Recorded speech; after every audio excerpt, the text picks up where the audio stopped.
Hey everyone, welcome to Film Rush. This is a weekly podcast where two cousins get together and talk about movies. My name is Logan Vaughn, and joining me today is my cousin John. Hey everyone, I'm John Vaughn. Thanks for joining us on the podcast.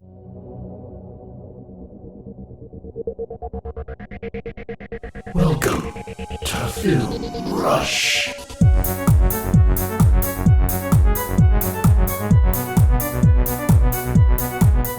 And you know where you are. It's a podcast that talks about streaming movies, stuff that's on Netflix, HBO Max, Hulu. It's Film Rush Podcast. How are you all doing today? Hopefully you are having a good day. Logan, are you having a good day or night? I'm having a pretty good day. It's Monday, so you know the typical Mondays at work, I guess. But it's been a pretty decent, productive day, to be honest with you. I think today is the 1 month, maybe not technical 1 month, but at least in calendar date.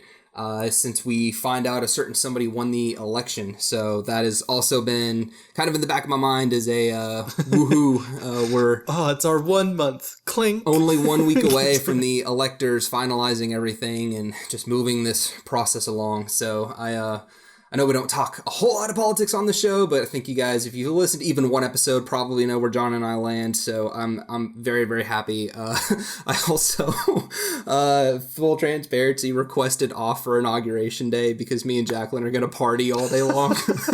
We're going to get together with friends and, you know, drink and all kinds of stuff and watch it live. So hey, what do you know? Maybe that'll launch a whole line of being proud of the electoral process. Who knows? Hopefully everyone is doing well out there, and surely less chaos in our life is a good thing, so that's all we're hoping for. But let's talk about movies. Some movies are chaos, some movies are not. Let's see what these are, because we're here to recommend something and to recommend to avoid something.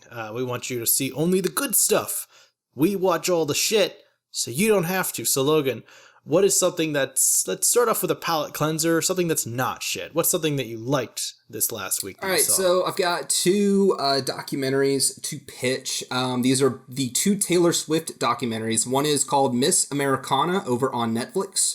The other one is called Folklore, the Long Pond Studio Sessions over on Disney+. They are really fascinating documentaries in that they both came out in 2020. Miss Americana covers essentially what Taylor was going through while she was creating and releasing the Bad Reputation album. And Folklore is obviously about the Folklore album that she just dropped this year. So it was really weird to watch two documentaries that came out in the same year, and they almost feel like entry 1, entry 2, chapter 1, chapter 2 kind of thing, just the way they bleed into each other. Mm-hmm. So I'm recommending these as a double feature because as a Taylor Swift fan, I enjoyed watching these. The first one, Miss Americana, I'm not going to say it felt like a genuine documentary. It wasn't like they interviewed multiple people from her life about her. And had a whole bunch of, you know, your typical narration and fun facts and all that. It was very much like a couple people followed her around and just recorded her candidly throughout her tour, throughout writing, throughout producing music, mixing music. They show some really cool stuff, like the moment when she came out with her political beliefs here in Tennessee. That was a huge deal when she came out in support of local Democrat Phil Bredesen against Martha Blackburn. Yeah, Republican Senator Martha Blackburn. Here's the thing. What an unexciting way for that to happen, though. Because, like, it's not even, like, a presidential candidate. Right. Like, she's not... And I'm not knocking her decision. I'm just saying, like, she voted for a Democratic senator. Like, oh, man, the senator. You're right. Ooh. And that was exactly what I thought at first, too. I will say the documentary does a good job of diving into why she wanted to do it. They actually recorded... not quite a screaming match, but a raised voice conversation where her dad was like, you can't say this kind of stuff. Like, you shouldn't be taking positions, be neutral. You don't want to, like, cut your audience in half at your next tour. Maybe shut the fuck up, Dad. That's pretty much what she says. She says, I need you to forgive me because I'm doing it. I believe in this. Here's all the things that Blackburn stands for that I find abhorrent. Here's all of the reasons why I feel like I have a platform and I have to use that platform. And I enjoyed it. There's a lot of people out there who hate Taylor Swift. You're not going to enjoy these documentaries because these documentaries are... Yeah, this is not going to turn you on to Taylor Swift. No, it's not one of those like unbiased investigative things. It's very much like a fan footage, like fan service, found footage type ordeal. Folklore, however, that one's it's very different. They literally are playing the album through, which is perfect for people like my dad. My dad loves to just casually throw on some random live concert, and it'll just be on the TV for 3 hours. My dad too. What the fuck? I don't know, man. It must be a generational thing, or a dad thing, or a Vaughn thing. I don't know. Maybe. But I hope it's not a Vaughn thing. I don't want to do that. this album is cool this documentary, I guess, is cool because she'll talk about the song for like 3 to 4 minutes, and then she plays it live. And what's cool about this album is that they created this entire album. She wrote it, they produced it, they mixed it all remotely. That none of the musicians or writers were ever together physically for the creation of this album. Sounds like a headache. And they came together in this studio and played it for the first time, and they filmed the first time they actually played through their own album together. And I thought that was cool for them to actually be able to talk to each other face to face for the first time about the top streaming album that they put out together on Spotify. Yeah, this album that kind of fucking rocked the charts for a hot second. Yeah. So I really enjoyed Folklore as an album. There are several songs that are better, I think, on the Long Pond studio session version. And cool fun factoid for you, you can go listen to that version on Spotify. So you've got the actual studio version of Folklore and the acoustic live performed version of Folklore. Some songs sound a lot better in the live version. And actually, you and I and Annabelle talked about this a couple months ago. I actually understood what some of the songs were about because she explained it, because some of the songs are so like, what the fuck? Yeah, some of them are out of left field a little bit. Like, she's obviously in a character's head and I don't get what's happening in the story, but she actually kind of expounds on like what's going on here, and I appreciated it more. So both documentaries, you know, they're fluffy pieces. They're not like, you gotta go watch Blackfish, I'm never going to SeaWorld again. What the hell? Like, it's not like one of those kind of documentaries that's going to change you as a person and make you change your consumer habits. But I like Taylor Swift. These documentaries were really fun to watch. They're like an hour and a half, hour 40 each. So super easy watch. And if you have a significant other who is really into Taylor Swift like me, it's a great way to make them happy on a date night. Nice. So Miss Americana on Netflix and Folklore on Disney Plus. But I've been going on for forever. I'm tired of hearing my own voice. I can't imagine how the audience feels. So, John, why don't you take over? What do you have in your recommend pile this week? First, I gotta say, if we have an audience that hates one half of this duo's voices, they are champions for just getting through every episode. Because damn, that'd be rough to hate a show with half the people. I would be curious to know if we got, famous one day, 10,000 plus listeners, like which one of us would get personified as the brain, which one would get personified as the heart. One of us is going to be the nerd. One of us would be the sex symbol. Like, yeah, I wonder who would get branded as who. I don't know. I've thought about it though, because there's another podcast out there that's called The Weekly Planet. Yeah. They Mason and James are the two hosts, and James is also known as Mr. Sunday on YouTube. Great channel. They are two Australian blokes. I love their podcast. I wish I listened to it a little bit more. I used to be a much more regular listener, but the Mason is much more of he's definitely the looser one, the more just going with the wind, baby. James is the one who coordinates stuff. Like, he literally is the one who coordinates stuff, but he also is the one that almost always has like the questions to ask and the sheet in front of him of information they need to get through for the episode. Sure. And so they clearly have those two personalities. And so, yeah, I've thought about like, you or I don't really fit the mold of both exactly of them. Right.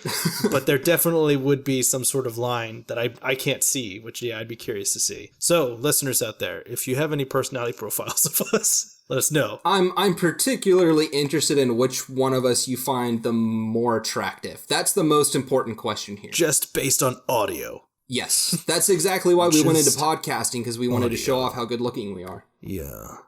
Just audio.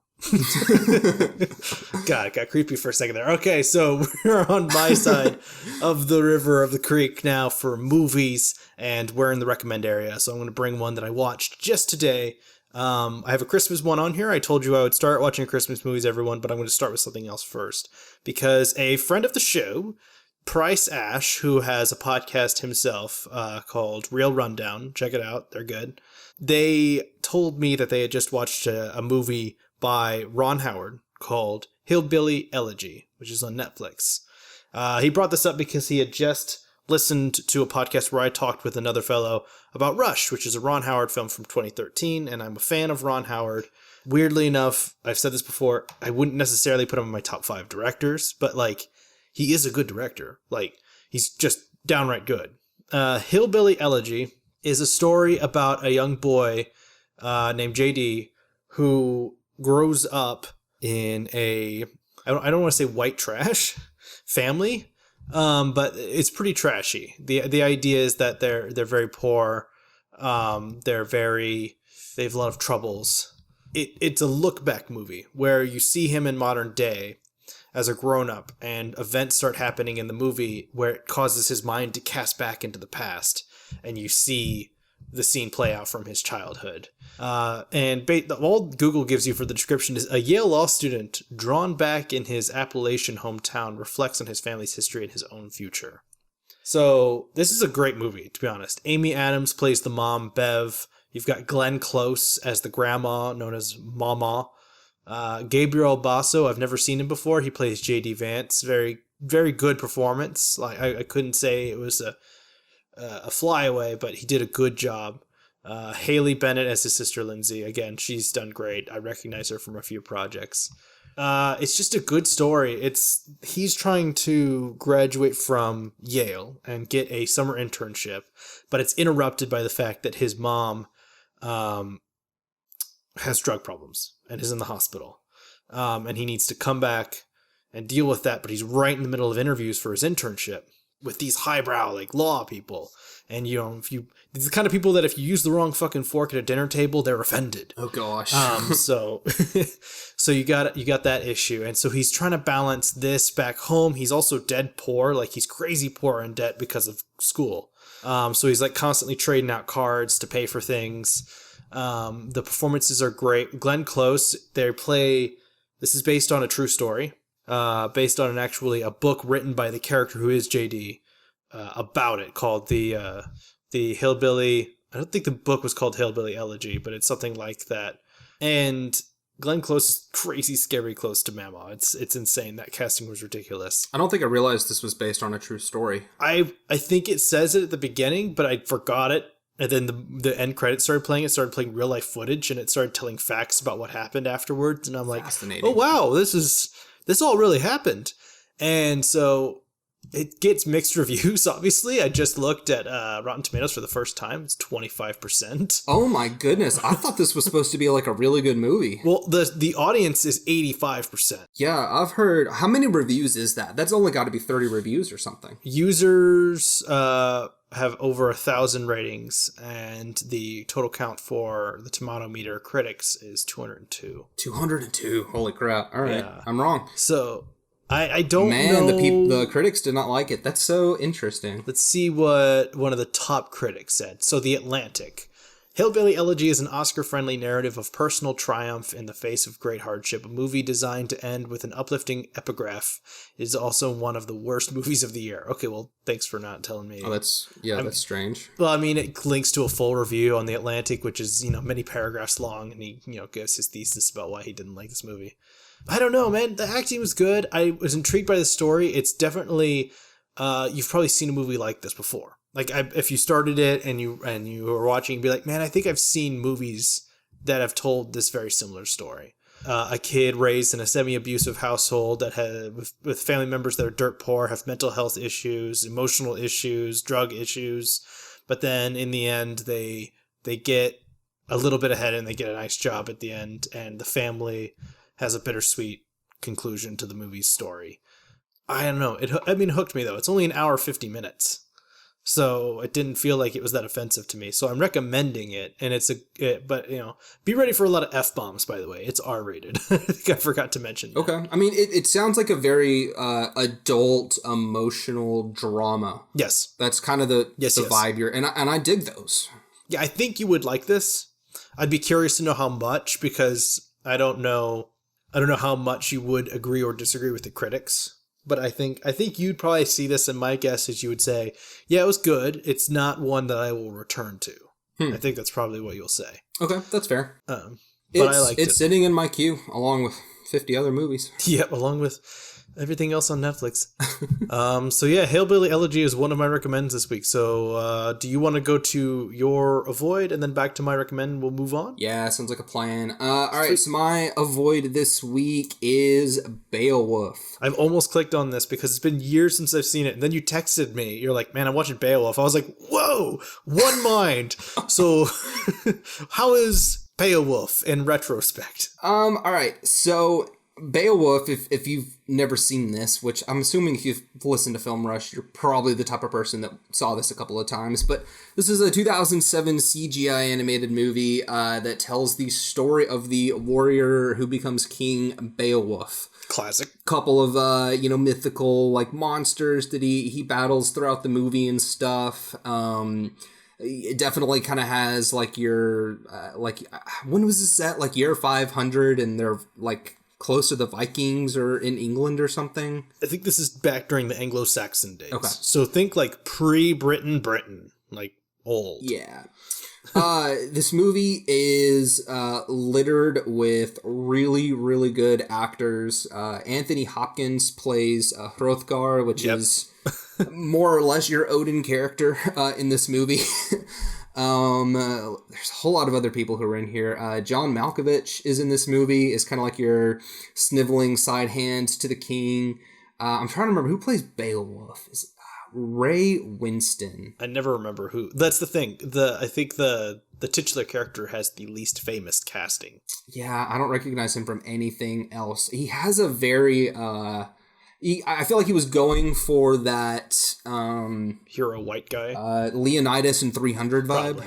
Probably. Everyone wanted that vibe back then. Right. Yeah, Angelina Jolie is in here. Yeah, Brendan Gleeson is in here. Crispin Glover is Grendel. That's hilarious. I did not know that. I think this movie it's a lot like Tron Legacy for me. I think it's a mixed bag. There's a lot of cool concepts in here. I don't think the characters in the movie ultimately work. I think Beowulf feels like two split movies almost, because you kind of have Beowulf's ascension and then you have him old as a king. And I don't know why, but that transition just, the two times I've seen it now, it always catches me off. It's just so strange to see Beowulf go from, like, he's not even in the first 15, 20 minutes of the movie. It's the people in the town getting destroyed by the monster, and then they call for help and Beowulf shows up, and it felt very stereotypical for like your fantasy that's kind of acting like a Western in that way. Huh. So many fantasies are disguised as Westerns. Interesting. And he's kind of that lone gunman who rolls into town and fights off the bad guy and ends up becoming king that night. And it's just, I don't know, there's something about it that just feels really fast paced. And you've got the whole like witch going on, the Angelina Jolie witch or goddess or demon or whatever, who's continuously ripping kings off, and they fuck her and she gets a demon child, and then the king gets 20, 30 years of glory, and then she betrays the king. And it's just, I don't know, there's something about the story that just isn't all that interesting to me. I wanted this to scratch my Assassin's Creed itch. Since I don't have Valhalla, I was like, I'll check out Beowulf, but man, this was disappointing. I saw the potential. It didn't even reach half of what I thought it could be. So I was bummed out by Beowulf. Maybe worth the rewatch to folks like you and me, the hardcore sweaty nerds, but I think for most people this is a very, very quick pass. Yeah, it didn't get good reviews. It wasn't really well received. It's funny that you say it's like fantasy posing as Western, or Western posing as fantasy, because Beowulf is, the poem itself is ancient, like sure, old ass poem. Super. So the fact it's like that a couple you can thousand even years old, right? You could see a genre that didn't even exist at the time within it is kind of funny. But it's interesting to hear. And Beowulf, I'm a strong proponent that almost everything is translatable into film. It may not always look very close to what it started out as once it's a film, but I think everything can be adapted. People call it the video game curse. I don't think there is a video game curse. I just don't think we've figured out how to make those movies just like comic books. Remember comic books in the early 2000s and the fucking 90s? Those movies were garbage. Now, we figured it out. So, I think Beowulf it wasn't made when movies were even in the near future. So the story styles and the story sensibilities of how it's paced, you mentioned the 2 parts to Beowulf. The fact that the story has 2 parts, if you wrote a story like Beowulf today and tried to give it to an agency, they'd laugh you out the door. It's just not done like that anymore. It's just not formatted and structured. So they're trying to take an ancient form of storytelling and put it into a very modern style, and I don't think it works. I think if you're going to tell the Beowulf story, you probably have to just convert it into more modern sensibilities and maybe make 2 movies. First movie's the first half, second movie's the second half. People would rip you apart because they'd be like, oh, well, now we're making poems into multiple movies rather than just a book. But I think that if you want it to be cohesive, that's what it needs to be. Or a miniseries. Beowulf miniseries actually sounds kind of cool. It would have to be like a 6-episode miniseries, because I don't think there's more than 2 hours of storytelling here. I mean, it could be just half-hour episodes. Or just 4-hour episodes. Maybe. I don't know. I think the problem is if you remake this, you have to add in so many more monsters, because you really are just dealing with Grendel at the beginning, and that's not that easy to dispatch. And then you've got the dragon at the end for the big climactic battle. And that's really, for a guy who's known for going around and fighting monsters, those are really the only 2 actual action scenes you get. You get that scene where he's telling the story about fighting the sea monsters, but you're kind of led to believe that none of that was true. I mean, you could just make it true. When you tell the movie, just turn it around and have him actually fight him. Yeah, and I think that's what you'd have to do. I think you'd have to start the story with Beowulf and not start the story with the town. Yeah. I think that would be something that I would do first. Would be start with Beowulf and maybe get to the town at the end of the first episode, or something like that. I don't know. They'll never remake Beowulf. Yeah. They never will. After the way it performed. You never know, man. Sometimes they get desperate, just scoop into the bottom of the barrel. They're live-actioning Lion King 2, for Christ's sake. So I mean, don't even get me started. That's enough on Beowulf. What else is in your movie pile? So I have just real quick one that Logan has talked about in the past, so I won't tread too much of the same water. But literally that night, I believe, after you were done talking about it, Annabelle and I were on Netflix, and I was like, we got time for a movie before we go to bed. What do you want to watch? We're really like in that chill mode of the night when you're about to be tired, but you're not. Right. And so I was like, okay, I want to watch something that's cute. And I was like, oh, Klaus. Logan talked about Klaus. Click. And we just watched it. And I don't think she liked it as much as I did, but I did enjoy this movie. Good. It was good. I don't know how often I'll watch it, but I think it won stuff, right? Was it a winner or was it a nominee? I don't even know that it got nominated for the Oscars, but I'll do some quick Googling while you keep talking. I was going to say, because I remember there at least being award talk about Klaus, but I'm not sure if it did actually get anywhere. I don't know. The animation was really pretty, and I see what I can't remember his name right now, your friend, said about it being like Treasure Planet. Like, oh yeah, it is kind of like updated, polished Treasure Planet, weirdly enough. And the spin on it being a Santa Claus origin story, me being a fan of Tim Allen's Santa Claus, I kind of have my own headcanon for what Santa Claus is. Fair. But this is honestly an entirely acceptable new mythos to how Claus was from Klaus. And I will say, though, the only thing I didn't really like is the town. The town itself I didn't really like, because while everything else felt well fleshed out and interesting, even the school teacher I liked as extreme as she was as a character in some regards, the town just felt too cartoony compared to everything else. That's fair. It is complete black. Like, all of the buildings are just stark, like, black and gray and brown and stuff. Yeah, I think I'm mostly talking about the characters I see what you're themselves. saying. I like the level of violence being that ridiculous. They've got a battle bell, and the 2 town leaders are like fucking idiots. And like, I get it. Like, this is a backwater island, and their tradition is just to rip the living hell out of each other. But like everything else, like even the fucking magic of this world, and there is magic in this world. It feels more grounded than the fucking town physical feud.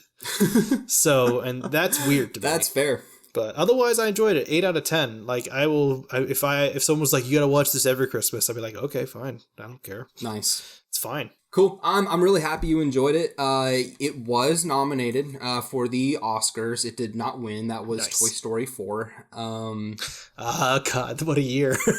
you make Klaus and you make it to the Oscars. Like, what am I up against? One of the Toy Stories. Fuck.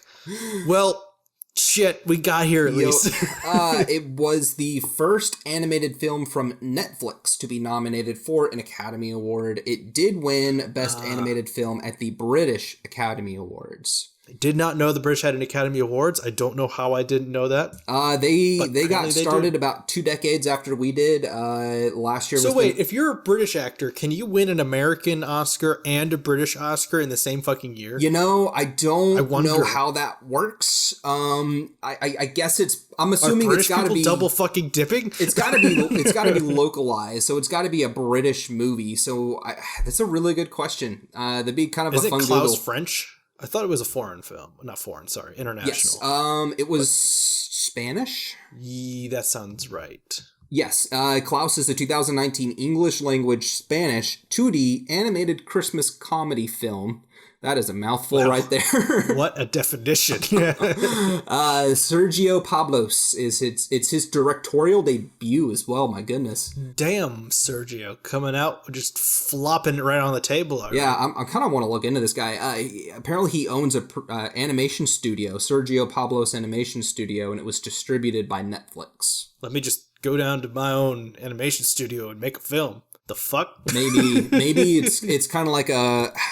What's the other guy who's into stop motion animation, who's the son of the Nike god? The son of the Nike god? Man. Phil Knight? Maybe. The guy who directed Bumblebee and Kubo and the Two Strings is the son of Nike's, I think, owner. Whoa. Oh, well, yeah, there you go. That's something that's funding. Yeah, so that's kind of what I'm wondering with like Sergio Pablos. Like, if this is his first time directing, does that mean that...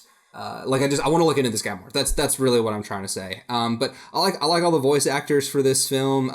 J.K. Simmons voicing Santa Claus is not something I thought of before, but I think I needed that in my life. So it worked. I think it's just because it was one of the few times that J.K. was stoic. Most of the time, people hire him to be loud. Yes. And I think it's a leftover of when he was J. Jonah Jameson, because I don't think really prior to that he was known as a loud guy.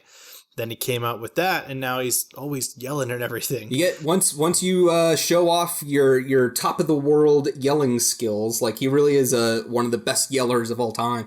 I think you're right. I think he's kind of gotten pigeonholed into that angry yelling guy kind of thing. Yep. So I'm glad he's in this, and he does a great job as Klaus. I mean, honestly, the voice cast is all standout. They all did a great job. But that was good movie. It's cute too. If you've got kids who are like 10.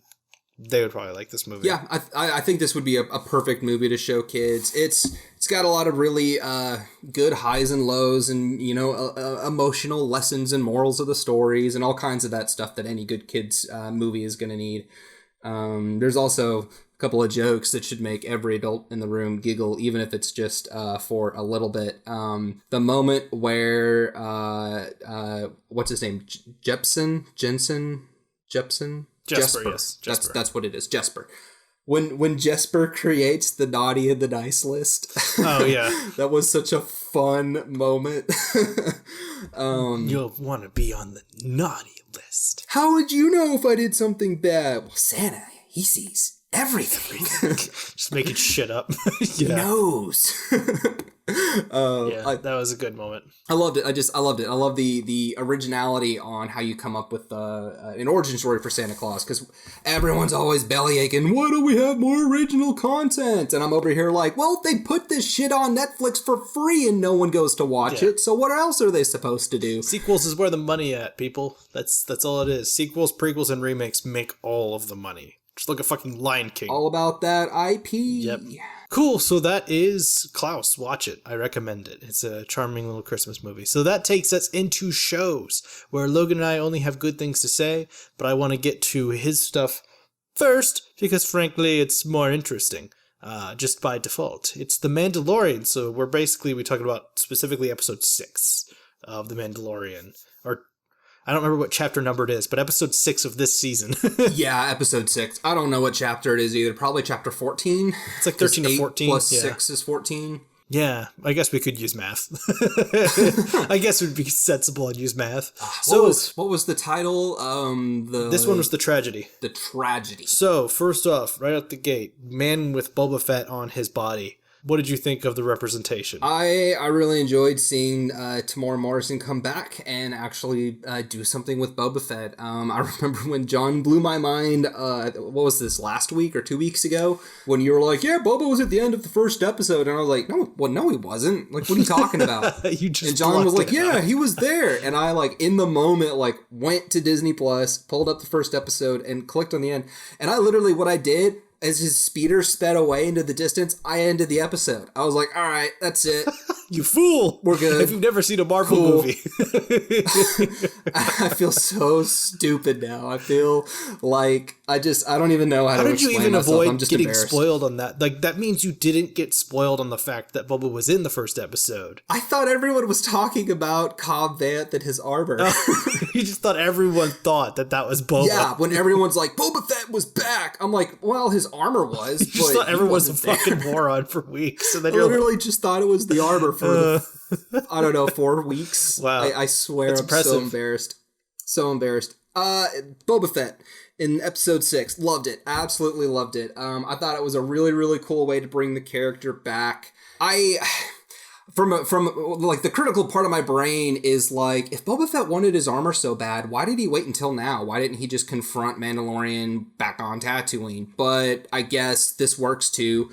I guess from a story perspective, they kind of needed to bring everyone together for one climax. My own mental reasoning is that it could be one that either he had just tracked Cobb Vanth down, like he had just gotten there when Mando arrived as well, so it complicated his retrieval. Fair. Or 2, he knows that Cobb needs the armor for this particular, like, protecting of the town thing. So he's, like, allowing it for the time being. Then he's going to get his armor back when it's not needed anymore, which is a bit murky. But I'm like, but why else would he leave it on Cobb? Like, why not go get it? Cobb would be less threatening of an enemy to take it off of than Mando. Yeah, and that's where my brain goes, but wait, if he's one of the most fiercest, merciless bounty hunters ever, if he's gonna go deep underground and join the Tusken Raiders and, basically, like, stick around Tatooine just to get his armor back, like, if I'm supposed to assume all of that, then how did he not know there was this local sheriff walking around for a long time with his armor? Distinctive green Mandalorian armor. Yeah, you'd think you'd How many hear other about Mandalorians that. have we seen that are green?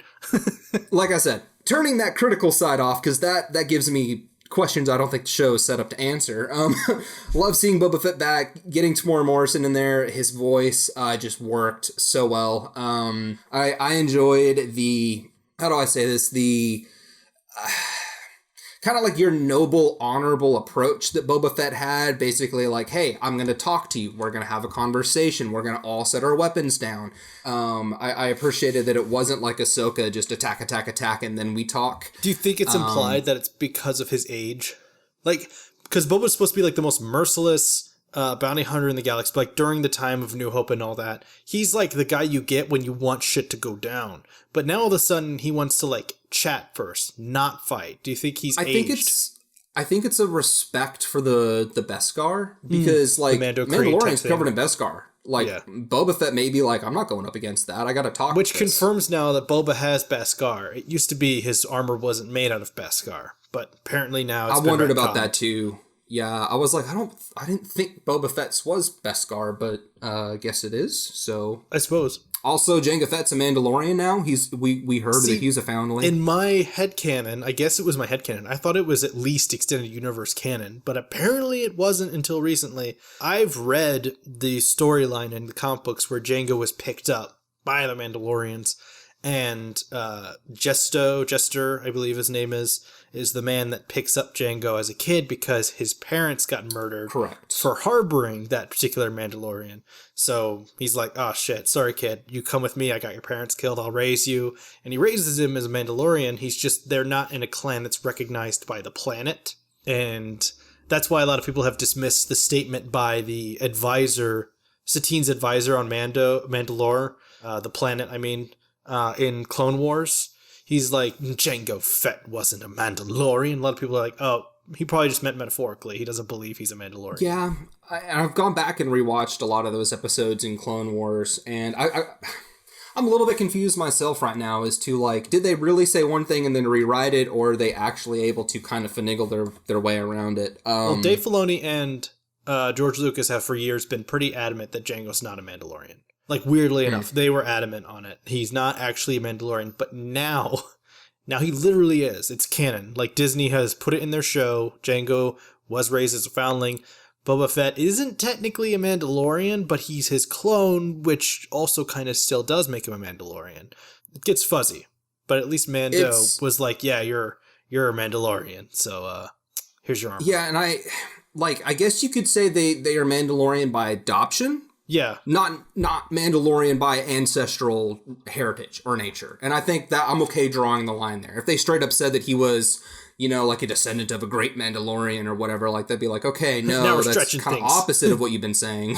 Yeah. But if we're going to say he is a Mandalorian, a true, in quotations, Mandalorian, I would say, yeah, sure, by adoption, not genealogy. I mean, it's exactly why Mando is a Mandalorian. He was picked up as a foundling as well. And I'll accept it. I thought that was fine. I thought it was really, really cool to see Mulan team up with Boba Fett to help the Mandalorian take out a bunch of stormtroopers.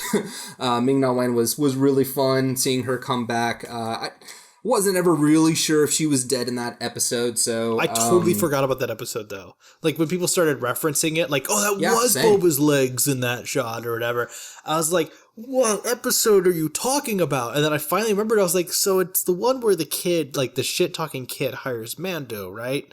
And I told Annabelle, and she's like, I don't remember that character at all. I was like, yeah, it's a bit rough to remember that episode. Yeah, it's the worst episode by far, so you're forgiven for that. But I mean, this was a huge episode because we right off the bat we get to that Jedi temple, and you and I were kind of speculating like, next episode, it's probably going to be another like side quest on the way to the temple, but they got there fast. They fucking blew their load early. Right there.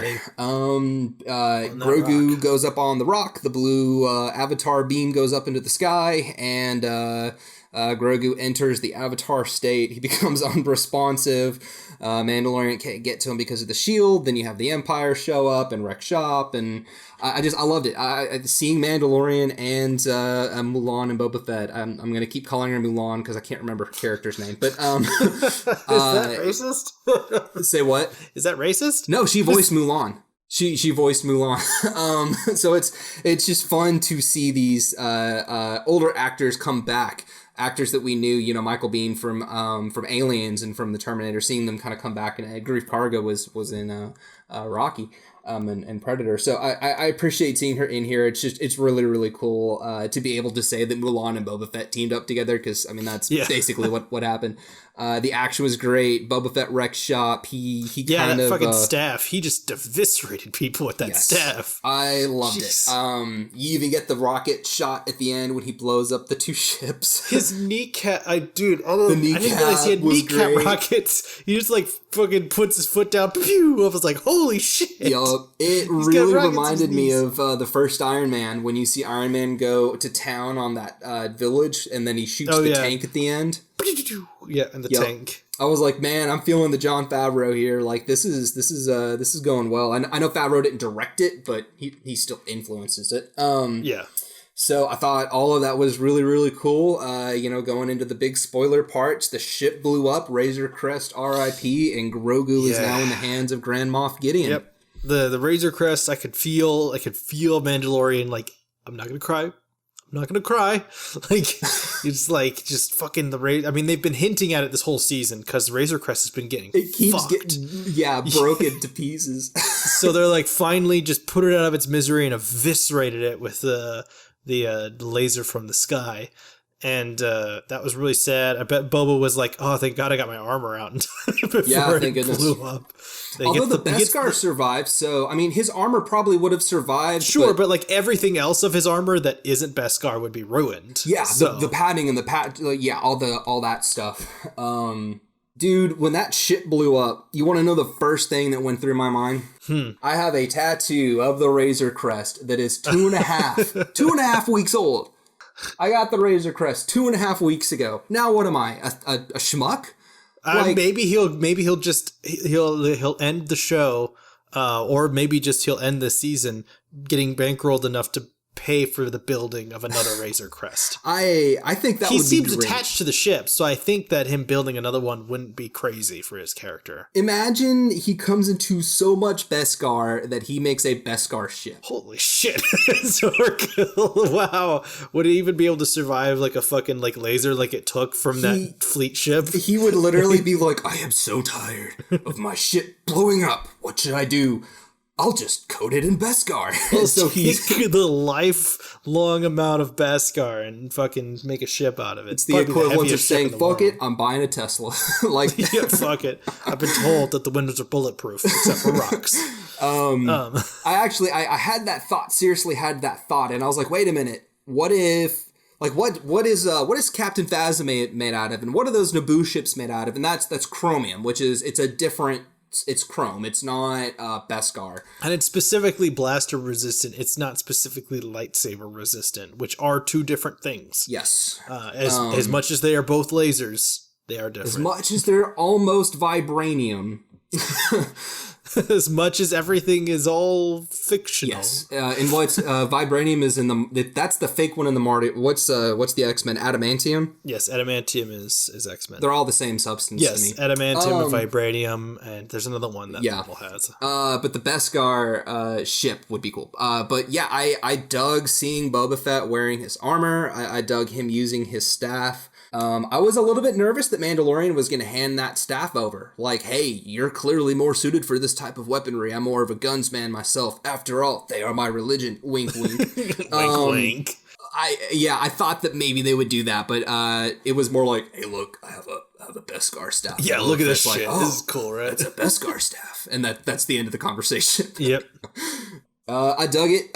We got to talk about Grogu doing his avatar thing, and then those dark troopers come in looking all badass, and then you see him using force choke on stormtroopers. Yeah, he shows a bit of a dark side, but so did Luke. Luke used the force choke on Gamorrean guards at the beginning of Return of the Jedi. Yep. So it's not completely out of the ordinary for a Jedi to use it sometimes. Anakin in the Clone Wars, he force chokes people in an interrogation setting like once per season, if not more. Always unnerves Obi-Wan just a little bit.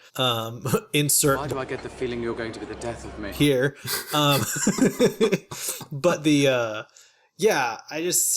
this episode was a lot of fun. I think that's what the idea was with Boba Fett, especially. They're like, we're going to fucking punch some stormtroopers for this episode. Yep. And then all the weight of the episode happens at the very end. So the Dark Troopers get Baby Yoda, take him up to the ship. Boba Fett's like, fuck this, I'm not fighting an Imperial cruiser right now, I'm coming back. And Moff Gideon gets away.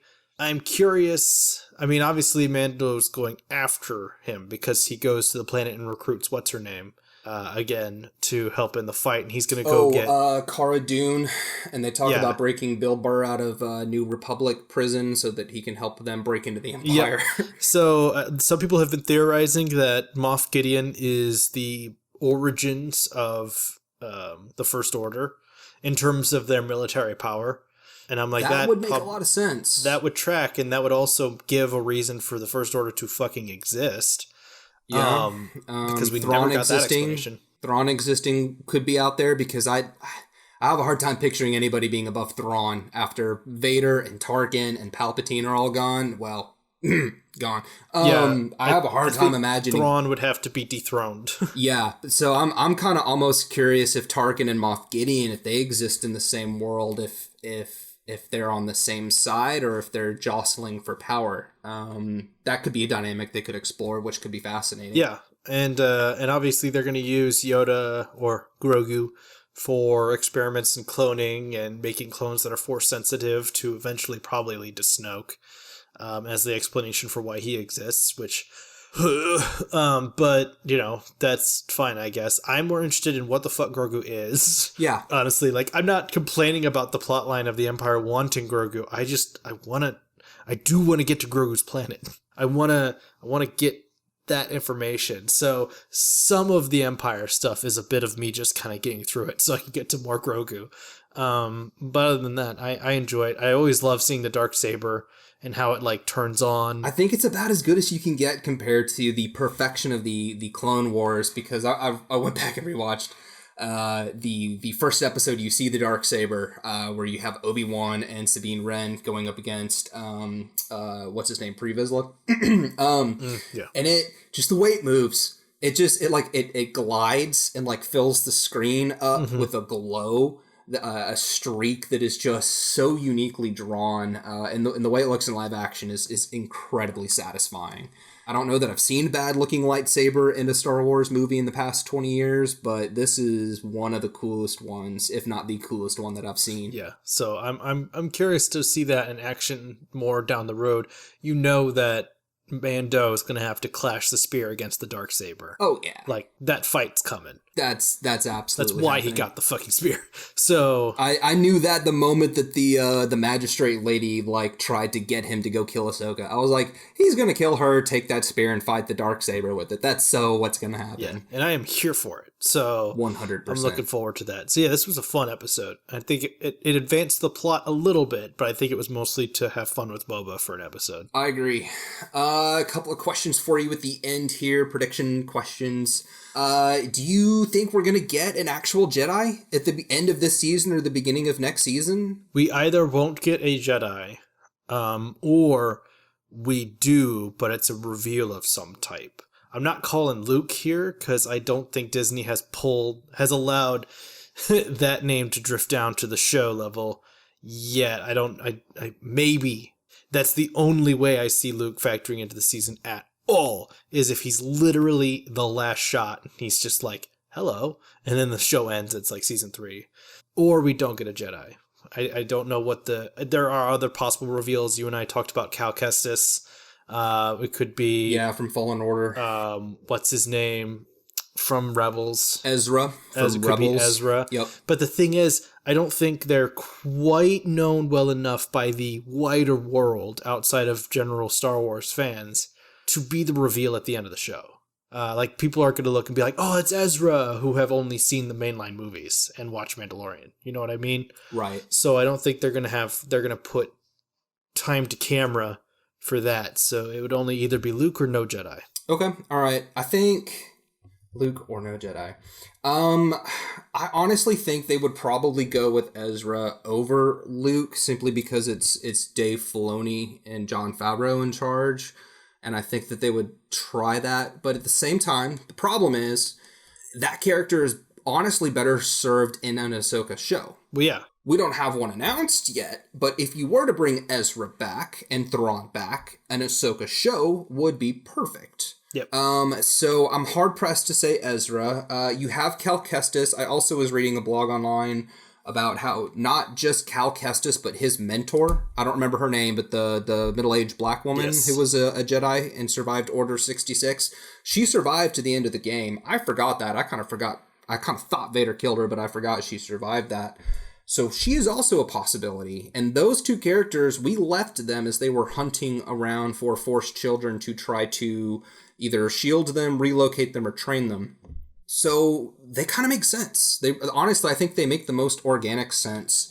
The conspiracy theorist in me wants to say Mace Windu because they just brought Boba Fett back in, and Mace Windu killed Boba Fett's dad. So how cool would it be if you had Mace Windu and Boba Fett have to somehow team up, or they just fucking fight, or confront each other? Yeah. Because Boba Fett has a couple of episodes in the Clone Wars where he tries to assassinate Mace Windu twice and fails both times. So there's obviously, like, Boba Fett knows who Mace Windu is and probably is carrying a grudge very similar to the one Darth Maul has against Obi-Wan. So that's interesting. Wow, you actually kind of sold me on a Mace Windu appearance in this fucking show. Yeah, and that's the thing, like, if you're Star Wars and you need this Jedi to explode, like the way you brought Ahsoka back into Rebels, like, you need a familiar name that everyone's gonna freak out about. Luke and Mace Windu, I think, would be the most electric in terms of a social media, holy fuck, what the fuck kind of thing. What's to come, oh my god! Yes. Yeah. I'd be really cool with Cal or his mentor, or who were we just talking? Ezra. I'd be cool. I'd be very excited. I'd be like, yes, this is great. I think there's only two things that would really disappoint me, and that would be no Jedi or a new Jedi that we've never met before. Yeah, I don't want new. Sorry, Disney. You can introduce new during unless the season. It's an emissary sent from Luke. Yeah. Yeah, if it's an emissary sent from Luke, yeah, okay, but even then I'm like, yeah, that's kind of a fucking, like, floppy wiener right there at the end of the season. If someone's like, I have come from this planet in the name of Luke Skywalker. Ba ba ba ba ba ba, the fucking end credits, and it's like, oh, come on. Yes. You either fucking show me full frontal Luke or not at all. Well, and I'm gonna pitch you one more thing, and then we can move on. If you tell me that the Jedi who shows up, if that's Luke, if that's Cal, if that's Cal's mentor, if that's anyone but Mace Windu, we still have to figure out who saved Grogu to begin with, because none of those characters were born or alive or adults. Yeah. So if Luke shows up, well, then who still saved Grogu? Like Star Wars fans, we're so adept at noticing kind of the hole in the fabric that Disney's like moving all around the fabric, but they're leaving this one hole. Like, there's obviously something there. We kind of felt that way with Rey's parents for so long. We're kind of getting that way now with who saved Grogu. Like, that could be the question for 2 or 3 seasons. Who saved Grogu? That could be the who are Rey's parents question of The Mandalorian, and they may choose to save off on that for more than a season. I don't know. But I feel like if they're really trying to build up the suspense for who saved Grogu, and you want to make an electric moment where everyone's like, I have to get Disney Plus and see what they're doing with Star Wars, this is so exciting, Luke and Mace makes sense, and I think Mace makes the most sense, because you could say Mace Windu made it to the Jedi Temple, he knew shit was going down, Grogu was the only one who could save because his arm was cut off, and blah blah blah blah blah, Anakin got there first, blah blah blah blah blah. But Mace got Grogu out, and that's all it could do. Like, there's an angle there that I really, really like. And I would love to see Samuel L. Jackson come back, especially because he's been in the Marvel family for so long. Or the Disney family. Man, yeah, no, that's so, I don't know. Me on Mace Windu, which I would have thought Mace Windu coming back would have been abhorrent. Same. I always thought it was just as bad as seeing Jar Jar Binks as Snoke, like... Yeah, but yeah, no, Mace Windu coming back makes sense. And also, yeah, I mean, he did go out like a bitch in episode 3, to be honest. Like, Anakin, no! People say that the Emperor held back because he knew Anakin was coming, and so Mace Windu didn't actually beat him. I think that's horseshit. I think Mace Windu actually beat the Emperor in saber combat. I believe that Mace Windu was stronger in saber combat. But I think Mace Windu lost because he had too much honor. No, he lost because he allegedly did it because Anakin was like... Well, Anakin was doing it for selfish reasons, but he was saying what Mace Windu did say, which was, he's got to stand trial. You can't just off him. We're not the executioners. You're right. I forgot. Mace wanted to kill him in the moment. Okay. It's not that he was too slow. He should have already killed him. Yeah, he should have straight up just fucking... And he didn't... Why telegraph that much? He should have gone for the kill shot. He should never have hesitated to monologue or no, anything. And he reeled way back. No, dude, I would have just leaned forward and stabbed him right in the throat. Yep. Yeah. But no, Mace Windu coming back would be really interesting to see. I don't know, man. He's handicapped because he's only got one arm. So That would be Right. interesting to see. Yeah, I mean, what can I say about Mandalorian other than I would literally be fine with like 6 out of the 8 options? Like, how many times do we get to say that in Star Yeah. Wars? So much to So choose from. I'm very excited, very, very excited about the future. The next 2 episodes are the most important thing to me in the rest of 2020. So Yep, I'm excited too. So real quick, before we get to podcast recommend, I have a show that I wanted to talk about, but it's not going to be very long at all. It ties into last episode, I believe it was. It was either the last or the one before. I talked about the Golden Compass movie and how that's garbage. right, I remember that. This, I on a whim this weekend was like, I want to watch His Dark Materials on HBO. I want to see what this is about. Looks like it's my game.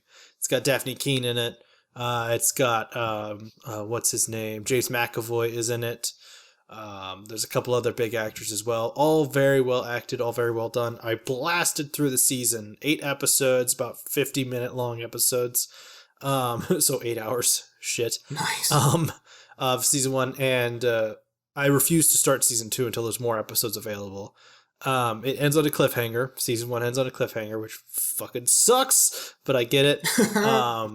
But it was good. I enjoyed it. I don't think that people who have seen a lot of, let's call it the Sci-Fi Channel type shows, like the Stargates, the Deep Space Nines, and stuff like that. If you've seen those shows, those are all really sci-fi. This is more fantasy, but it follows similar beats.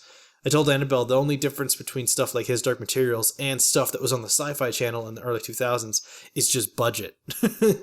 Like, His Dark Materials has a very similar plot to you've seen in sci-fi fantasy over and over and over again.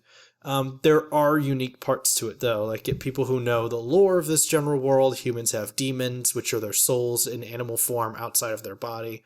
And then there's some magic, but there's, like, the Catholic Church, which is called the Magister in this world, owns everything and doesn't want anyone having any freedom, as, you know, dictator religions do. And Daphne Keene's character gets swept up in an adventure where she's destined to end destiny. That sounds terrible. It's kind of hammy, but it works. She's a great actor. And James McAvoy and the woman who pseudo adopts Daphne Keene's character, who is like got more going on under the trunk than you realize.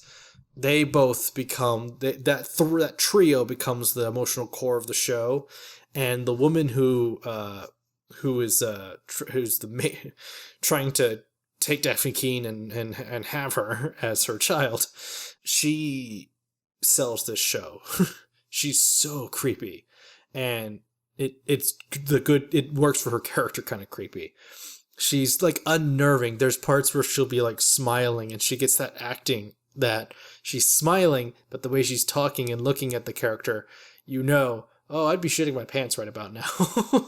Because she's about to, like, Azula crazy eyes. Oh, this is, looks like the actress's name is Ruth Wilson, Yes. who plays Mrs. Coulter. Mrs. Coulter, yes. Yes. I don't recognize her. She was in Locke and Saving Mr. Banks, and I've seen both of those, but I don't recognize her. Yeah, we couldn't quite place her either, because we've also seen Saving Mr. Banks a lot.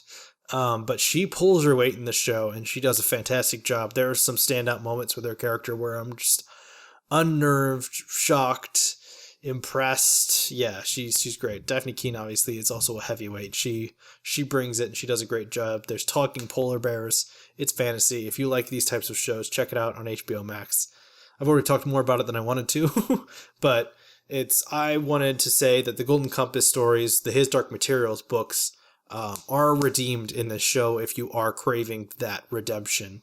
An interesting fact, His Dark Materials is written by a male author. For some reason, I thought it was a female author. I do not know why. Okay, all right. But it's a male author, but I just wanted to say that. But otherwise, that's it for my shows. And I know you haven't seen this, Logan, so... No, I haven't. The only other movie that actress is in that I've seen, one of the best movies from 2013, The Lone Ranger.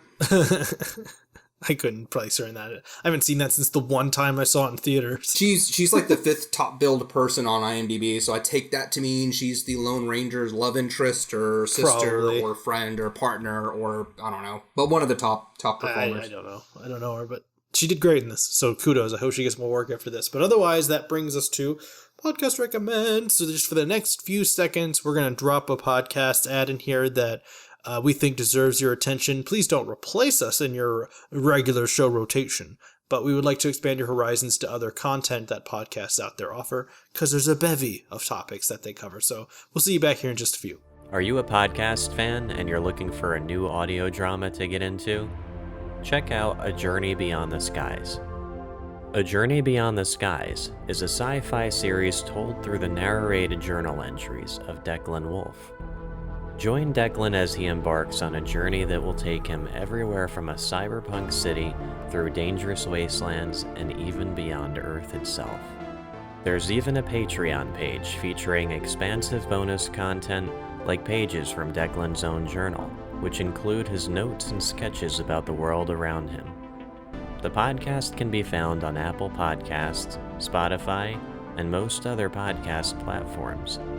For more information, visit JourneyBeyondTheSkies.com. All right, welcome back, everybody. Thanks for sticking around. Hope that sounded like it was up your alley. We do one every single week. You never know what you're going to get. So today we are in our report back section now. This is where we talk about movies that we were assigned last week and are coming back to give our reaction as to whether we liked it, disliked it, and why. So, Logan, we'll jump on yours since I took up all that time with his Dark Materials, and you are reporting back on Citizen Kane, the Citizen Kane of movies on HBO Max. So what did you think of the Citizen Kane of movies? All right. Citizen Kane, supposedly the greatest movie of all time, or at least a lot of people will agree, one of the most important and influential movies in history. I feel like I need to start off with like a 5-minute disclaimer talking about the importance and the history and the relevance and all this kind of stuff. I think ultimately what I want to say before I get into my thoughts on the film is that if you're looking for a deep dive into why Citizen Kane is important or influential, I'm not the resource for that. I'm only 26. I didn't go to film school. I went to business school. There are plenty of other sources you can find online that can dissect and analyze this to pieces. So Trust me, film school does. I think what I'm going to try to do is really just get into my thoughts on the movie and just kind of give it a review rather than really just try to get into it. Because I've only seen it once, and there was probably a solid third of the movie that just kind of went over my head, and I feel like there was a mystery going on in the movie that I didn't quite pick up on at times. But Citizen Kane overall, I enjoyed watching this a lot more than I thought I was going to enjoy it. I thought that this was going to be kind of like a really stuffy, boring movie, because just the age that it came out in, not on average, most of those movies aren't going to land with me. I really enjoy the best of that era, but it is not like my average favorite movies are going to be from the early 1940s during World War II. But I was really impressed with Citizen Kane for a couple of reasons. Primarily Orson Welles. I really enjoyed his performance. There's something about him, I think, as an actor, because I really loved him in what's my favorite Orson Welles movie? The Third Man? The Third Eye? I think it's The Third Man. Huh. I've never seen it. There's something about Orson Welles that I find to be electric on screen. So I really enjoyed watching his performance.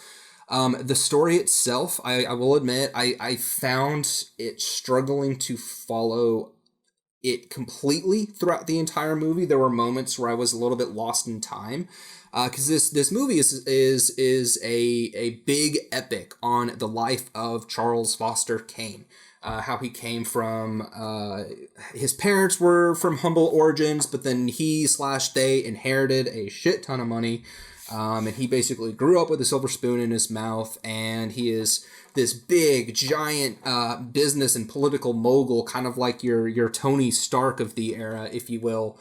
Owns super influential newspaper organizations across the country. At one point was probably 5 to 10 years away from becoming president of the United States when an affair destroyed his public reputation.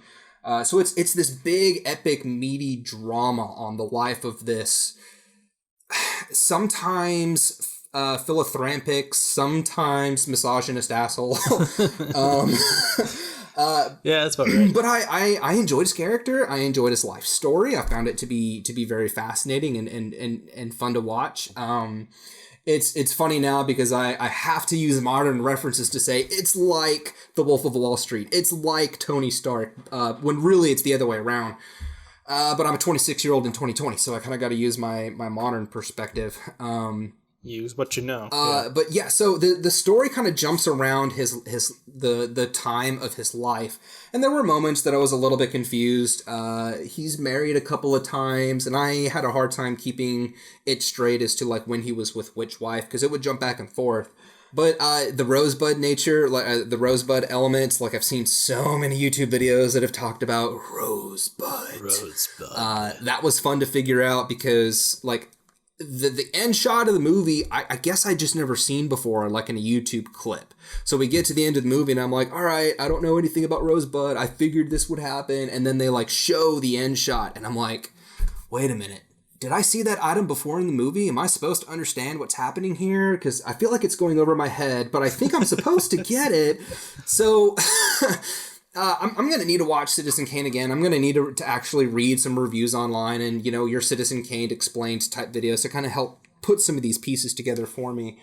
But I enjoyed it. You know, I can't sit here and say this has now become my favorite movie of all time. This is better than everything else that I've seen. This makes my previous favorite movie, The Empire Strikes Back, look like a steaming pile of dog shit. Like, I can't sit here and go John Oliver. Nothing stands to Citizen Kane. I can't, like, bring John Oliver level of sass and hatred or anything like that. But I really enjoyed Citizen Kane. I would give it, I don't know, 9 out of 10, something like that. The dialogue, I have not mentioned this yet. I loved several lines of dialogue that just really, really popped to me. There's one party scene in the newspaper headquarters with all the senior executives, and it's kind of I would say it's that era's version of your Mad Men or Wolf of Wall Street type insane, luxurious party. The kind of party where like a full band and a full group of women dancers come into the boardroom and start partying.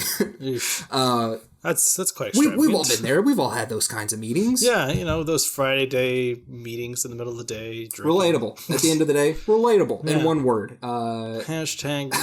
But there's this scene where he's arguing, or he's devilishly being sarcastic with one of his senior executives, and I don't have the line in front of me. I wish that I had written it down, but we're doing slam poetry. Yeah, I'll just have to make up. I've been. No, I just meant like the cadence of you saying that. You know, I don't remember the line. I wish I had written it down. I was like, I'm trying to scroll online really, really fast, so I think I was putting extra pauses in my sentence so that I could have more time. Anyway, so he's at this dinner and he starts insulting one of his closest friends, top executive. I don't remember what the character's name was, but and he starts saying like, you know, you overdressed, super skinny, fascist, yada yada yada, and he like rails off this list of like really detestable insults, and the guy looks at him and goes, I am not overdressed. And I loved it. Like, he didn't deny the fascism or like any of the other evil things or insults or whatever, but he looks at me and goes like, I am not overdressed for this party. Dare you accuse me of misjudging the level of decorum. I don't know. There was some really fun, witty, sarcastic banter in here that I did not expect and really enjoyed. And I really think it's Orson Welles, because that character has a super similar energy in The Third Man, and I think that's one of the reasons I enjoy this so much. So yeah, you know, like, it's kind of hard to talk about a movie like Citizen Kane just because of the reputation that precedes it. Yeah.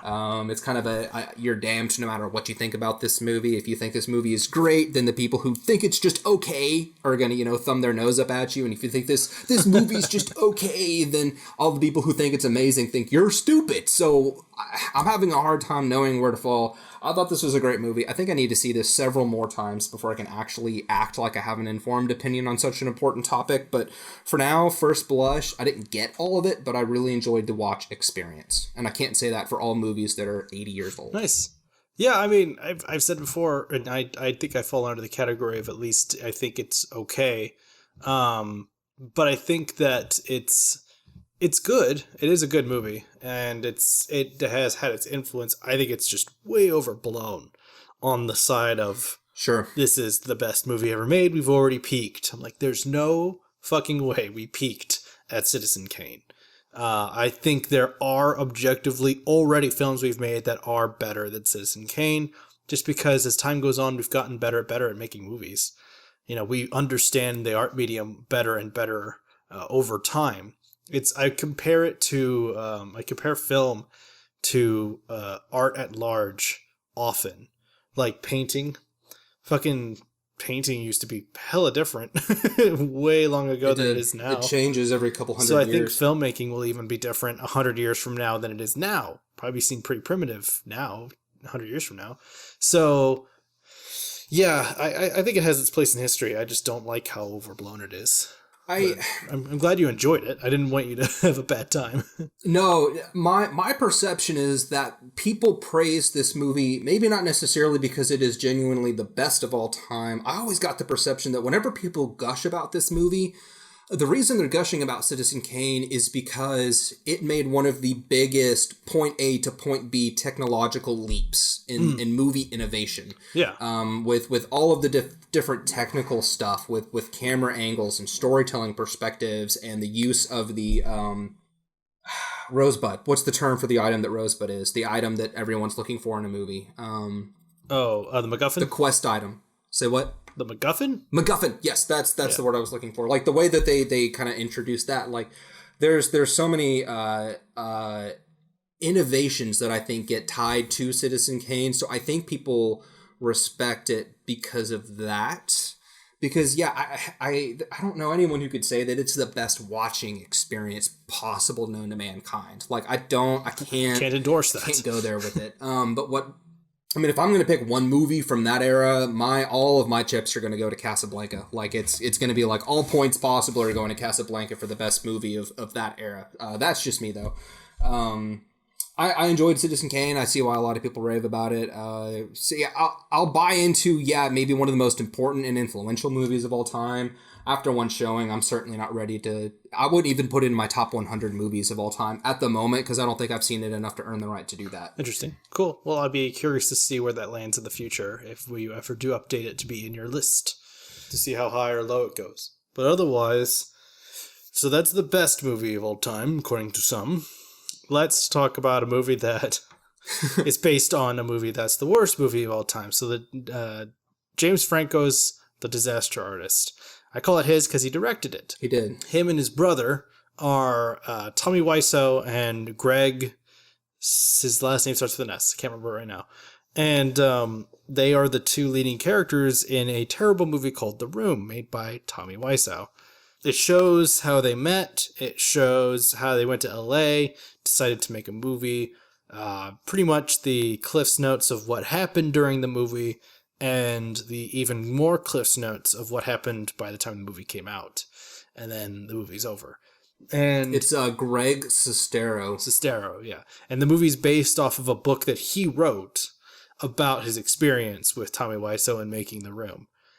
And these guys still make a shit ton of money off of The Room. Like The Room now sells out every time theaters play it again. It always does. The meme is alive and people are living for it. It's called the best worst movie ever because it's considered the magnum opus of terrible movies. I think that's a bit overblown. It is a terrible, terrible movie. But I'd posit that just by, the fact that we live in a universe, there is definitely a worse movie, but it's still bad. And James Franco, weirdly enough, he nails it. He does a good job. I saw Tommy Wiseau in his performance. They even do a side-by-side at the end of the movie where they show the room scenes and their shooting of the room scenes in this movie. They compare the two and show how accurate they are to The Room. And it's pretty crazy to watch. Yeah, that's the a cool two Tommy Wiseaus. To see that side by side. Weirdly enough, it made me think that Tommy Wiseau was more emotive, though. Oh, that is interesting. Because, I think that James Franco went a little so far into the character portrait of Tommy Wiseau that sometimes he was less elastic in his performance than the actual Tommy Wiseau is. Specifically in the, I did not hit her. I did not do it. It's bullshit. I did not. And then he goes, oh, hi, Mark. when he throws the water bottle, James Franco just never got that right, in my opinion. I know that sounds super fucking weird, but I've seen that scene so many times because of the internet that now it's imprinted on my brain how Tommy Wiseau throws a fucking empty water bottle. But the story as to why he even has that empty water bottle is told in this movie, and apparently, yes, there is a story behind that. And yeah, man, he has to. People still don't exactly know who Tommy Wiseau is. And that's fucking weird. We don't even know how old he is, what country he's from. Reddit, being Reddit, has figured out, they think, that he's from Poland. His name was a variation on Tommy Wiseau from Poland. Because they think they found a picture of him, and they've heard that he has a Polish passport. Interesting. However, it's not confirmed. No one knows for sure. And 2, where the fuck does the money come from? He's got so much money and no one knows where from. People think that he maybe was like from a criminal background and came to America to like get. That's why he tells people don't talk about me. Don't ask questions. How old am I? I'm as old as you are. And he was so babyface. So he doesn't tell anybody anything about himself. Not even his age, where he's from. He tells people he's from New Orleans when he's not. No. And it's all real. Like, Tommy Wiseau is like that. He doesn't tell people shit.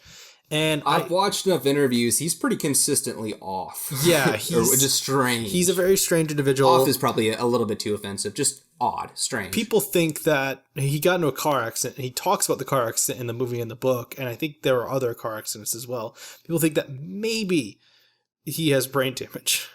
But I don't want to say that and risk. He may not have brain damage. He may just be an odd guy. Like people who are odd aren't always broken. But that's not to say that he may not have brain. He may, and he just doesn't tell anyone because he's super weirdly secretive. Right. His personality is so unique and in like what's the right word that I'm looking for? Hermit-like, I think is the word I'm. He's just very self-isolated. Yeah. Like, he doesn't want the limelight, doesn't want the spotlight, doesn't want to do the press and talk to people and stuff. But he wants fame, right? Like he loves fame, but he doesn't want to be famous. Yes, yeah. I think he wants the celebrity without the fan base that he has to tweet to and comment to and all that stuff. Meet expectations. Yeah. So it's pretty crazy. The movie itself was okay. It was competently made, but it was kind of slow to get through. And because Tommy Wiseau is an interesting, weird guy, situations would get uncomfortable and moments would be drawn out because Tommy as a person just draws out everything because he talks slow and weird. So I think the movie's pacing suffered because of who the character is, ironically. Even though it's a good movie around him this time, it still suffered. Nothing against Tommy as a person. Never mean for it to go directly to the individual. But otherwise, it was good. I mean, as I said, James Franco nailed the character. I can't speak to how accurate his brother was as Greg. Greg is just a generic guy kind of person. I never read the book, so I guess that probably gives you more insight into who he is. And I'm sure he read the book before being in this movie. Seth Rogen is in here as a script supervisor for the movie. He has a few lines that are kind of funny. The end of the movie is like a weird reverse inspirational story. And it's just because of the nature of what it is. They premiered The Room in 2003 in one theater, and it was a full house of just people that Tommy were on the crew that came to see it, and people that knew each other, and some people that I think Tommy had just like grifted to come. And people thought it was hilarious. They died laughing. They every single line they would like quote back to each other. And at first Tommy is broken because like he made this movie and in his mind it was going to be amazing and dramatic and everyone's laughing at it and he's about to fucking like feel like he wants to off himself. And Greg's like, no, dude, listen, they think it's hilarious. Like, by making the worst drama, you made one of the best comedies ever. And so, and still then Tommy got him to laugh, and that's that you touch them emotionally, and that's the goal. Yeah, and he just decides to accept it. He's like, I made A comedy on purpose. Yes. Mm-hmm. And it worked because now fucking he's made so much money off of the worst movie ever made, allegedly. Just shows it's all about how you fucking spin it. Yeah. The Room got spun. It's such an interesting movie. The way that it looks at Tommy Wiseau, just making a movie about the making of The Room itself is insane. But how well Franco played Wiseau, and I remember exactly that positive vibe you're talking about, because I walked out of that theater just inspired and hopeful and excited. And well, hey, if a guy like Tommy Wiseau can find happiness and success, then why the fuck can't I? It's the inspiration we all need. Yeah, it really did. Like I just checked my review on Letterboxd. I saw that movie once in the theaters when it came out in 2017. I gave it a 9 out of 10. I probably wouldn't go that high now if I watched it now, because I remember that slowness. But there's something about that emotional high. I walked out of the theater, sat down in the car in the parking lot, and just gave it a 9 out of 10. So I appreciate the criticalness that you're bringing to the movie review, because I haven't seen this in 3 years. So you're making me remember, like, oh yeah, they did do that, and oh yeah, the split screen. I kind of forgot. Yeah, that part was creative. So it's cool to hear you talk about this movie with your experience with The Room, but not having seen this. Yeah, and then they showed. So you see a lot of The Room in both the premiere of it, where you see the version that they recorded for this movie, and then you also see the comparison shot side by side of the original The Room.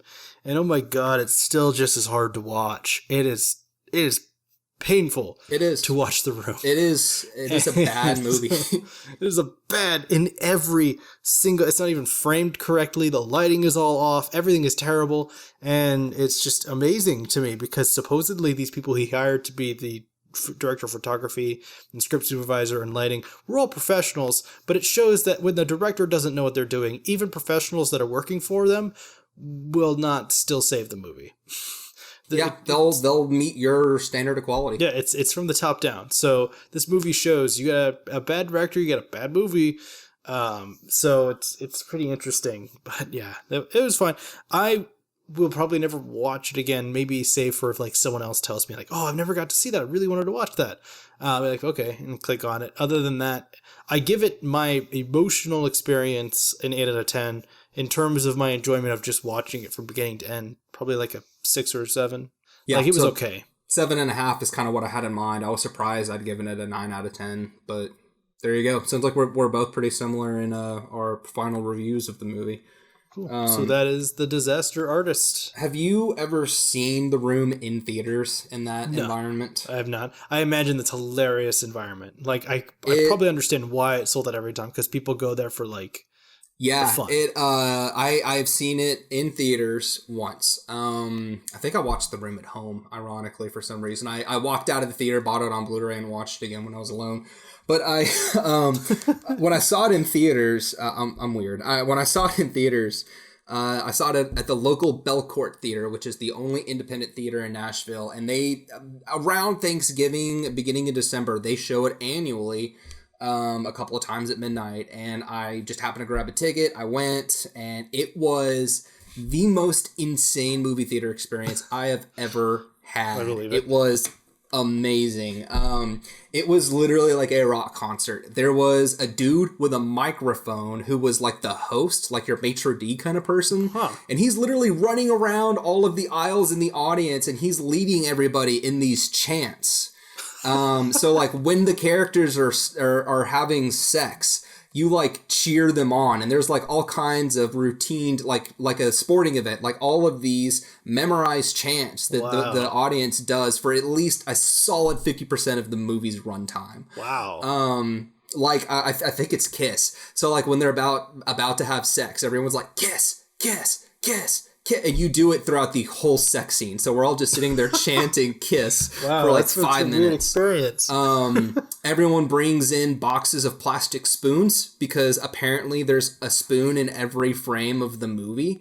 They're all over the apartment, on chairs, on tables, on fireplace mantles, countertops. There's spoons everywhere. Clocked that.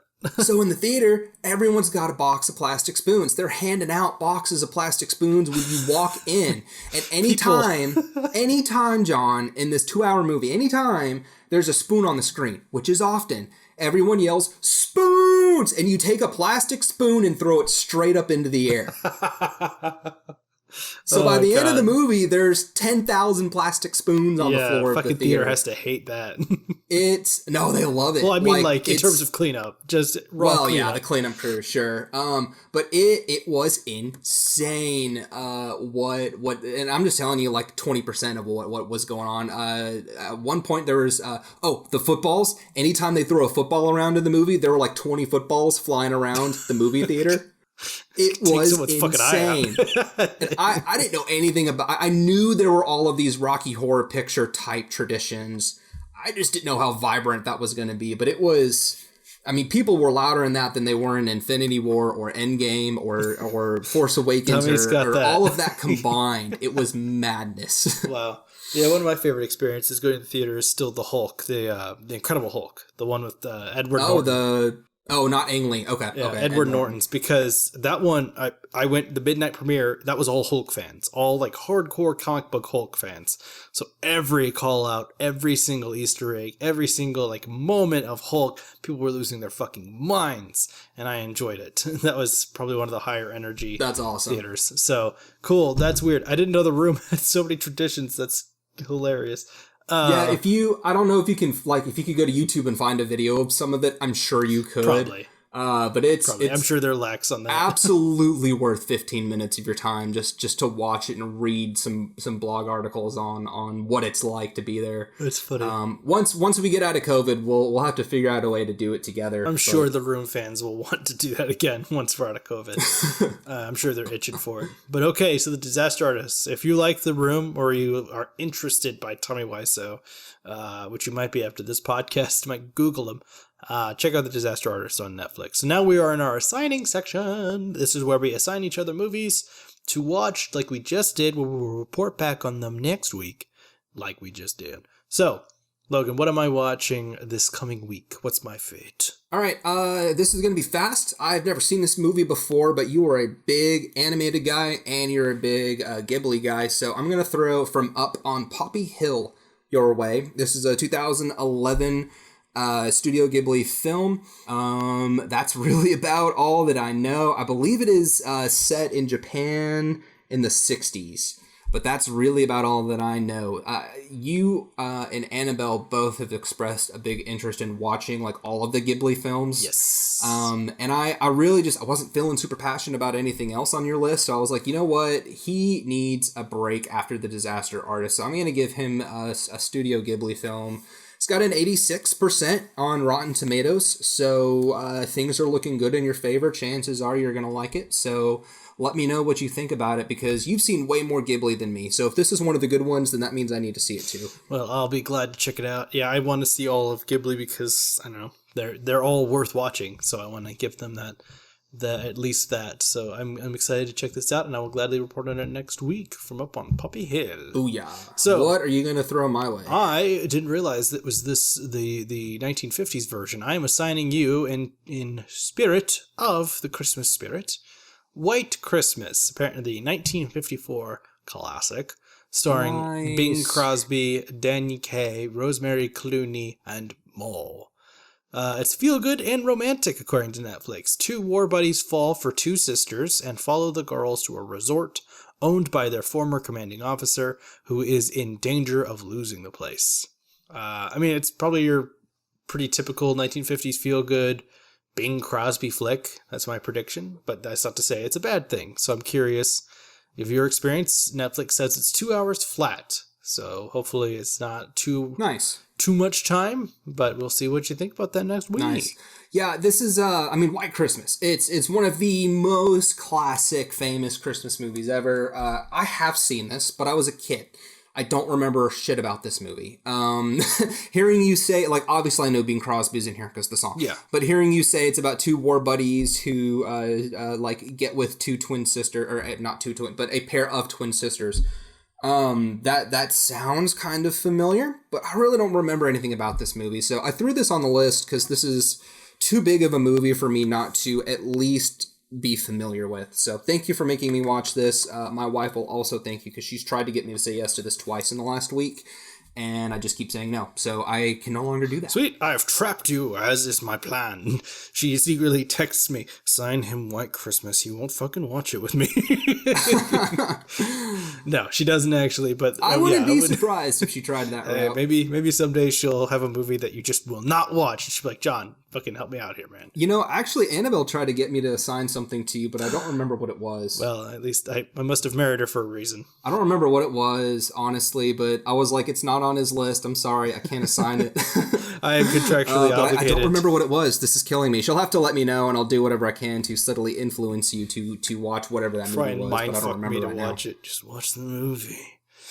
You know, I'm thinking it was Nightmare Before Christmas. Well, I have watched it though since then, if that is the case. I know, and I'm wondering if that's what it was. So you did. But it was like in April or May when we were texting about that. It's too long. This is 2020. It's the longest, shortest, most girthy, and thinnest year of the entire existence. I think we were still in the Tiger King phase of the pandemic when this conversation was happening. We were in the Sarah Baskin. Killed her husband, whacked him. Carol Baskin. But yeah. White Christmas. So that is the end of the podcast. That was a weird stuttery ending right there, but that is the end of the podcast. And we're glad you guys stuck around for the entirety. I'm watching from up on Poppy Hill. Logan's watching White Christmas. Poppy Hill is on HBO Max, I believe. Or am I wrong? I think it was on Netflix, or Studio HBO. It's on HBO. HBO. Okay. Yep, it's listed on HBO, and the White Christmas is on Netflix. So if you want to watch alongside us, depending on which subscriptions you have, you might have one of those two, so you can follow us along. Otherwise, thank you for hanging out with us today. We would appreciate a like on what any platform you are on, along with a subscribe or a follow. That'd be very appreciated. It helps us out a huge amount, and it's totally, absolutely free. If you have any comments down below that you want to give us, we would totally love to hear from you. And we have all our other contact info down there, and along with time codes and stuff like that. So there's all kinds of juicy information, as well as where to find the other podcasts we recommended. We'll see you guys next week. Thank you all for sticking around. Logan, let's send them out.